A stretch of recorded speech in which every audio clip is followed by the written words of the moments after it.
বন্ধুরা, এবার আমার ছাদ বাগানের এই যে মাচার উপর মাচাই ছিল, মানে নেট লাগিয়ে মাচাটা কমপ্লিট করেছি। দেখুন এই যে নেট নেট দেখছেন, এখানে অনেক এলোমেলো গাছগাছালি ছিল। আমি ওইদিকে যেয়ে দেখাচ্ছি, পুরোটা ছাদই দেখাচ্ছি আপনাদেরকে একেবারে এই দিক থেকে। হ্যাঁ, এই নেটটা লাগানো হয়েছে, দেখুন কি সুন্দর করে। এবার আমার লতানো যত গাছ থাকবে সবগুলো সুন্দরভাবে এখানে বেয়ে উঠে নিচের দিকে ঝুলে থাকবে। যত সবজি ফল ফলবে সেগুলো দেখুন। এখন আমি এটা প্রায় কত ফিট যেন সেটাও তো বলতে পারছি না। দেখুন, দেখছেন এইভাবে লতানো গাছের জন্য আমি এই প্লাস্টিকের এটা নিয়ে এই নেট দেখছেন, এই যে পুরো একেবারে এই পাশ থেকে ওই পাশ পর্যন্ত। কিছু কিছু এখনও ডালা এগুলো কেটে ফেলেছি আমি। যারা আগে দেখছেন তো আমার ছাদ কীরকম ছিল, কত রকম আছে এখানে। এটা এটা কাটবো বৃষ্টির জন্য, এটা ফেলতে পারিনি। দেখছেন পুরো উপরে আমি, এটা আমার 6 ফুট উপরে এই নেটটা। এখানে কিছু অ্যাঙ্গেল দিয়ে তারপরটা করা হয়েছে। এই যে এখানে পুঁই গাছ উঠতেছে দেখুন, এই যে পুঁই গাছটাকে এইদিকে করে বেঁধে দেওয়া হয়েছে। দেখছেন বৃষ্টির পানি পুঁই গাছের পাতার উপরে একেবারে শিশিরের মতন আছে, খুব সুন্দর পাতাগুলো। তারপরে গিয়ে যাক এদিকে অনেক কিছুই আছে, আপনাদেরকে আমার বলবো। লেবু গাছ তো অনেকই আছে, এখানে আছে লেবু গাছ, প্রচুর লেবু গাছ। সব গাছে আছে মোটামুটি 2-4টে করে, কম বেশি মোটামুটি সব গাছ আছে। এদিকে একটু লাউ গাছটা মিষ্টি কুমড়ো গাছটা বেয়ে যায় অলরেডি। এই নেটটাই অর্ধেকটা বাঁধা হয়েছিল প্রায় সপ্তাহ দেড়েক আগে, আর বাকিটা শেষ হয়েছে এই যে 2-3 দিন আগে। দেখছেন এইভাবে যদি নেট ফিক্স করে নেওয়া যায় তাহলে আমার মনে হয় লতানো গাছের জন্য কোনো সমস্যা হবে না। কারণ এই গত সিজনে আমার ধুন্দুল হয়েছিল, এত বিরাট বিরাট ধুন্দুল, তখন নেটগুলি ছিল আরও ছোট ছোট ফাঁক। হ্যাঁ, তখন আমি ওটা পারতে পারিনি।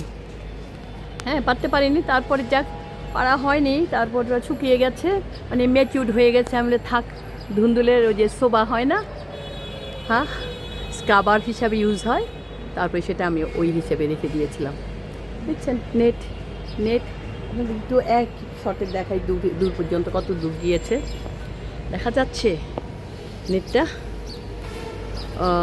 ওই যে এই মাথা থেকে ওই মাথা পর্যন্ত, এটা হলো আমার 1300-1350 স্কোয়ার ফিটের ছাদ। এটা প্রায় 3 ভাগের 1 ভাগ হলো আমার এই যে নেট দিয়ে। এই যে এই জায়গাটাতে বেশি রোদ আসে তো সকালের, এইটা হলো আমার পশ্চিম সাইড।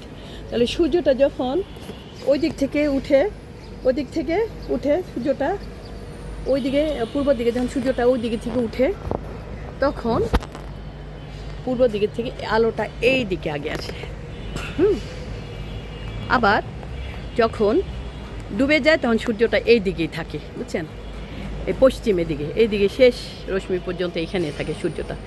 যার জন্য আমি এই সাইডেই এই অ্যাঙ্গেল দিয়ে মাচা তৈরি করেছি, আর নেট দিয়ে কি বলবো, নেট দিয়ে কমপ্লিট করেছি আর কি মাচা। তো বন্ধুরা, আপনারাও যারা করতে চান এইভাবে করবেন। এটা আমি অনেক দিন ধরেই খুঁজছিলাম যে একটু বড় বড় খোপের নেট কোথায় পাওয়া যায়, পাচ্ছিলাম না। পরে যেভাবেই হোক কারওয়ান বাজার থেকে এই নেট সংগ্রহ করা গেছে, শুনছিলাম যে কারওয়ান বাজারে পাওয়া যায়, সেখান থেকে এই নেট সংগ্রহ করা হয়েছে, মানে কেনা হয়েছে। দেখুন এই যে এগুলো প্লাস্টিকের সুতো, সহজে নষ্ট হবে না। দেখছেন এই যে আমার এখানে হচ্ছে আখ গাছ দেখা যাচ্ছে, কলার মোচা ওই যে দুটো, একটা ওই দিকে আছে। হ্যাঁ, তারপরে গিয়ে আখ আছে, ওইটা তো দেখলেনি। আখের আগে 4টা আখ পাড়া হয়েছিল, 4টা না 7টা আখ গত সিজনে।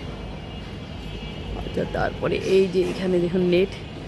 বন্ধুরা শেষ করছি, ভালো থাকুন।